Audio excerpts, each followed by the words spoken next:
저는 총신회 83회 졸업했고요. 우리 중리교회에 부임한 지는 이제 올해 16년 되었습니다. 이곳에서 하나님의 은혜 가운데 참 기쁨으로 사역을 하고 있습니다. 우리 교회는 1919년도, 그러니까 김인현 때 독립만세 운동이 일어났을 때죠. 그곳에 자율적으로 이곳에 전도가 되어서 최, 김 두 여성이 복음을 받아들였어요. 그리고 1920년도에 마을 서당에서 첫 예배를 하나님께 드림으로 우리 중리교회가 탄생을 했습니다. 우리 중리교회는 원래는 여기가 빈계 1이거든요. 그래서 빈계교회였습니다. 그런데 이제 81년도에 이쪽에 그 당시에 이제 내비게이션도 없고 하다 보니까 빈계교회 하니까 빈계 계곡으로 사람이 자꾸 찾아가요. 그리고 이제 얼음빙자다 보니까 너무 차갑다라는 인식도 들고, 그래서 81년도에 이 동네가 중리예요. 저 위에 동네가 삼리, 저 밑에 동네가 하리. 그래서 중리교회로 이렇게 이름을 바꾸게 되었습니다. 우리 중리교회를 간단하게 소개해 드리면요. 1900가 올해로 104년이 맞이했고요. 지금 이곳에 인터뷰하고 있는 곳이 1928년도에 일제시대죠. 그때 성도들이 직접 산에 가서 나무도 베어오고 낮에는 일하고 밤에는 터 닦고, 그래서 목수 한 분을 모시고 1928년도에 이렇게 아름다운 예배당을 재건할 수 있었습니다. 그리고 이 예배당이 지금은 너무 이제 한옥이 관리하기가 좀 힘들어서요. 좀 여러 가지로 한옥이 나무가 부패하기도 하고 썩어서 보수가 많이 필요했었어요. 그러던 중에 2016년도에 의성군 문화유산으로 이곳이 등재가 되면서 의성군에서 또 많은 협조와 지원해 주셔서 그동안 좀 썩고 낡아진 부분을 새롭게 보수하고 또 이렇게 아름다운 예배당을 유지할 수 있게 되었습니다. 이곳은 겹집 한옥이라고 그래요. 겹집 한옥이라는 것은 한옥 두 채를 이렇게 합쳐놨다, 이런 뜻이랍니다. 그래서 가운데 기둥이 3개가 있는데요. 삼위일체는 아니고요. 전에는 이 광목으로 이곳을 가렸어요. 그래서 지금 이쪽은 남자반, 저쪽은 여자반, 그리고 출입문도 남자 출입문, 여자 출입문. 앞에는 교역자가 출입할 수 있는 교역자 출입문, 이렇게 나눠져 있습니다. 그래서 현재는 이곳은 의성군 문화유산으로 제35호로 지정이 되어 있고요. 우리 합동측 장로교회에서는 한국 기독교 역사 사적지 제5호로 지정되어 있습니다. 우리 마을이 이제 중리, 하리 두 지역이에요. 그래서 호수는 100호 조금 넘고요. 아마 지역 사람들 다 합치면 200명은 안 되고요. 그 이하에 있습니다. 그리고 거의 다 노령입니다. 초고령이죠. 초고령 사회입니다.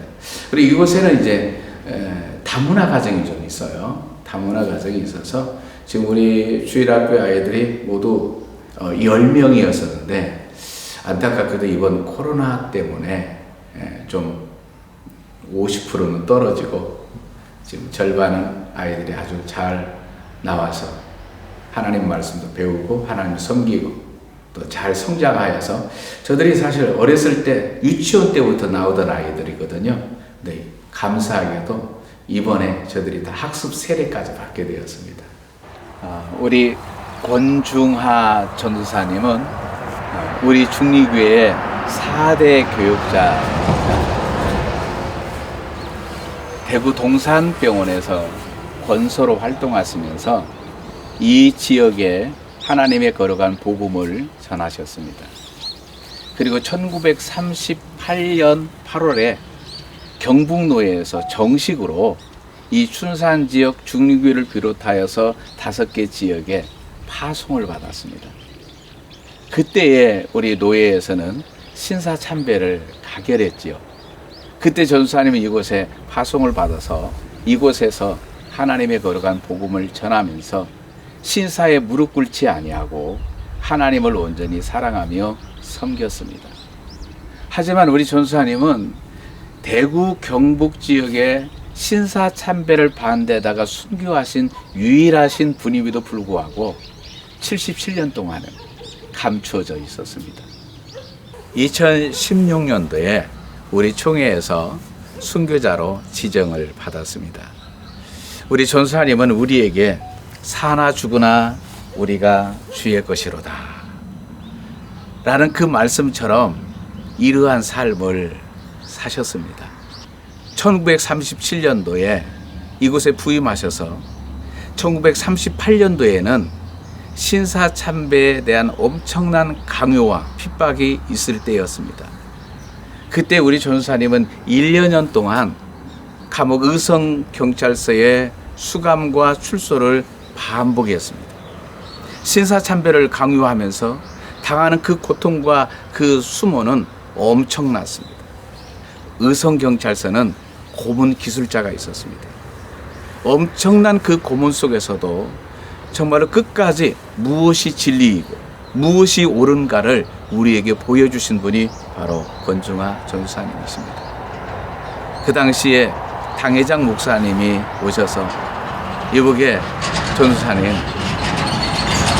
교회와 가정을 위해서 조금 참고 신사참배하면 되는데 왜 그렇게 고집을 피우냐라고 이 얘기했다고 합니다. 그럼에도 불구하고 전수사님은 하나님의 말씀에 어긋나는 일에는 절대로 하지 아니하고 하나님의 말씀을 따라서 끝까지 이 순교자의 길을 걸으셨습니다. 그리고 오늘 우리에게 아름다운 신앙의 유산을 남겨주면서 우리에게 무엇이 옳은지 무엇이 진리인지 그렇게 살도록 우리에게 신앙 전수를 해 주셨습니다. 이런 회유에 본인만 고난을 받으면 그래도 견딜만 하는데 가족을 위해서, 자녀들을 위해서, 또 교회를 위해서 잠깐 한번 눈 감으라고 할 때도 불구하고 전수사님은 끝까지 견디하세요. 그리고 1년 동안 그 모진 고문 속에서 거의 죽어가면 다시 내보내고 좀 회복이 되면 다시 경찰서로 부르들어서 온갖 고문 속에서 신사참배를 강요했습니다. 그럼에도 불구하고 그 1년 동안 모진 고문을 당하시다가 결국은 순교를 당하셨습니다. 그런데 안타깝게도 아직도 전수사님에 대한 설교 한 편도 그리고 전수사님에 대한 어떤 유품도 그리고 전수사님에 대한 유족들도 심지어 묘지도 찾지 못하고 있습니다. 하지만 생생하게 우리 전수사님의 피투성이 된 그 모습들을 본 증인들은 아직도 살아서 전수사님을 증언하고 또 전수사님은 말없이 우리에게 진리를 위해서 무엇이 옳고 그른지를 우리에게 보여주기 위해서 이 길을 걸으라고 말씀하셨습니다. 오늘 이 시대에 오늘 우리 모두도 우리 전수사님처럼 묵묵히 쓸쓸하고 외롭지만 주님이 가셨던 그 길을 걸으셨던 것처럼 오늘 우리에게도 이러한 전수사님의 신앙 전수를 받기를 간절히 소망합니다. 그래서 지금 안타까운 것은 유족들도 못 찾고 있기 때문에 오랫동안 그 동산병원에 거기 권서로 전도사님으로 활동했기 때문에 거기 가면 아마 기록이 좀 있지 않을까 싶어서 어제 이제 오신 권사님이 거기에 또 근무하셨더라고요. 그래서 좀 더 알아봐 준다고 했습니다. 다만 이제 저 안에 초상화가 있거든요. 이 초상화는 우리 이제 96세 되신 분이 올해 돌아가셨어요. 올해 돌아가셨는데 그분의 증언에 의해서 초상화를 그렸어요. 왜냐하면 그분이 그 전수사님 딸하고 옛날에 소학교 4학년인가? 그 있었는데 2학년 때까지 소학교 같이 다녔대요. 2학년 때까지 같이 다니면서 이제 항상 중절모를 쓰고 흰 두루마리를 입고 이렇게 천천히 다니면서 인사를 하면 안녕하세요라고 인사하면 그리야라고 이렇게 받았대요. 그리고 이제 이제 딸하고 같이 수학교 다니는데 어느 날 갑자기 안 보이더래요. 그것이 마지막이었다. 근데 이제 이분은 이제 건강한 모습만 봤고, 또 윤두한 목사님이라고 우리 교회 11대 전도사님이었어요. 그 고향이 바로 이쪽이었는데, 그분이 고향이 여기 때문에 그분이 이제 경찰서에서 전도사님이 고문당하고 피투성이가 되고 난자에서 왔을 때 직접 눈으로 보았대요. 그 난자 모습.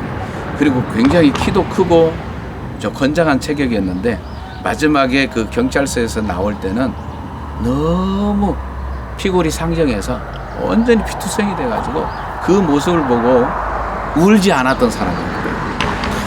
울면서 맞이했는데, 그럼 옥중에서 순교하신 것이 아니라 나와가지고 순교를 했는데, 막상 나와도 우리 교회만 있었던 분이 아니고 5교회를 심어했기 때문에 누가 그 일지치하에서 누가 감히 장례를 못 치르는 거예요.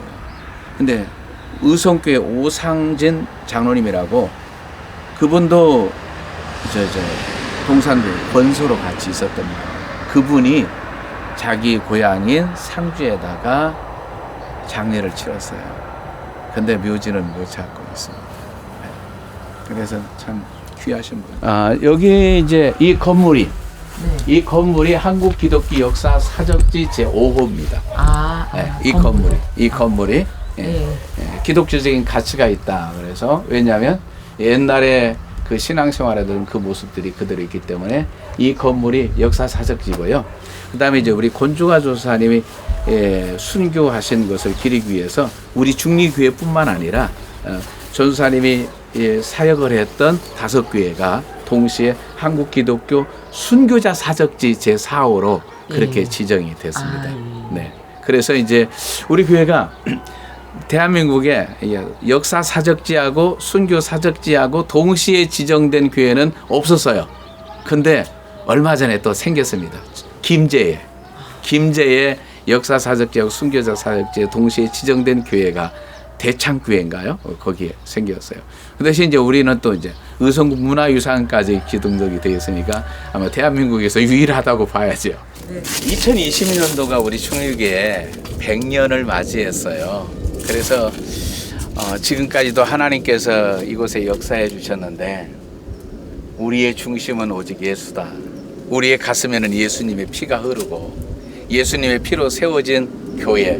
그래서 오직 예수, 이렇게 또 다짐하는 마음으로 100주년 기념비를 설치하게 되었습니다. 본 성전은 지금 언제 건축이 된 건가요? 2003년도예요. 2003년도예요. 네. 목사님, 여기 교회 와갖고 좀 특색이 있는 게 뭐냐면은 노란 국화가 아주 처음부터 끝까지 이렇게 쫙 올라가더라고요. 네. 그래갖고 특별한 게 있나 이렇게 좀 여쭤보고 싶은데요. 예. 요 국화는 이제 제가 이제 시골에 있으면서 국화를 매년 사서 올렸어요. 그러다 보니까 비용도 그렇고, 그래서 차라리 내가 국화를 좀 키워보자 해서 작년부터 국화를 키워서 이렇게 놓고 있습니다. 그러면 목사님이 직접 키우시고 계시는 거네요? 네. 그래서 요거 소국 한국하고요, 또 대국도 좀 키우고요. 그래서 이제 교회 꾸미는데 이렇게 하고 있습니다. 네. 1년에 한 번씩은 여기서 사진을 찍습니다. 사진을 꽃잔디하고 배경으로 해서. 잔디가 이쁘게 자란 것 같아요. 네. 관리를 성도들이 힘들지요. 잔디 풀도 뽑아야 되고 또 가꿔야 되고, 우리 성도들이 참 부지런합니다. 우리 중리교회는 현재 원로 장로님들 3분 계시고요, 또 은퇴 장로님도 3분 계시고, 시무 장로님은 1분 계십니다. 우리 장로님들은 참 교회를 무척이나 사랑하고, 또 목회자를 위해서는 사실 사도 바울처럼 눈이라도 빼어주고 싶은 마음 정도로 목회자를 사랑하고 교회를 사랑합니다. 그리고 또 우리 권사님들 이로 말할 수 없이 정말 헌신을 잘합니다. 정말 베테랑이고 귀한 동역자들이고 그렇습니다. 우리 교회는 편안하고 든든한 교회다라는 이러한 제목을 지금까지 변함없이 쓰고 있습니다. 주제가 표입니다. 편안하고 든든한 교회, 제자의 수가 더해져가는 교회. 그러기 위해서는 우리가 날마다 성장하고 그리고 서로가 화목하고 화평하는 가운데 편안하고 든든한 교회가 될 수 있기 때문입니다. 그래서 우리 중리교는 5대 신앙 강령이 있습니다. 철저한 예배 생활. 무엇보다도 예배가 가장 소중하지 않습니까? 하나님께서 우리에게 주신 예배의 소중함, 정체성. 그래서 철저한 공적인 예배 생활. 두 번째는 철저한 기도 생활이죠. 기도는 또 우리에게 영적인 호흡과 같기 때문입니다. 또 헌금 생활도 중요하죠. 우리의 신앙의 고백이고. 또 네 번째로는 우리가 섬김 생활. 그리고 다섯 번째는 품위 생활이라고 이렇게 정했어요. 왜냐하면 우리는 이 도시가 아니고 농촌 지역이 있기 때문에 어느 집에 숟가락이 몇 개일까라는 것을 다 알기 때문에 우리의 행동 하나하나가 곧 예수를 믿는 삶과 연관이 될 뿐만 아니라 전도와 연관이 되기 때문에 품위 생활을 통하여서 전도에 힘쓰자. 그래서 중리교의 5대 신앙 강령을 이렇게 채택해서 변함없이 사용하고 있습니다. 현재 우리 주일 학생들이 6명, 우리 작년부 한 50여 명, 60여 명 정도 주일날 예배를 드리고 있습니다. 그리고 현재 많은 분들이 우리 중리교회에 찾아오셔서 우리 권주가 조사님의 순교 정신을 이어받고 있습니다. 우리 중리교회의 사명은 어떻게 하든지 우리 한국교회에 이 순교자 정신을 가지고 신앙 전수하는 것이 우리의 사명이고, 그러기 위해서는 우리가 순교자적인 믿음으로 사는 것이 우리가 또 해야 될 일이요 사명이라고 생각합니다. 이 일을 위해서, 한국교회를 위해서 이 섬김을 위해서 최선의 노력을 다하려고 합니다. 감사합니다.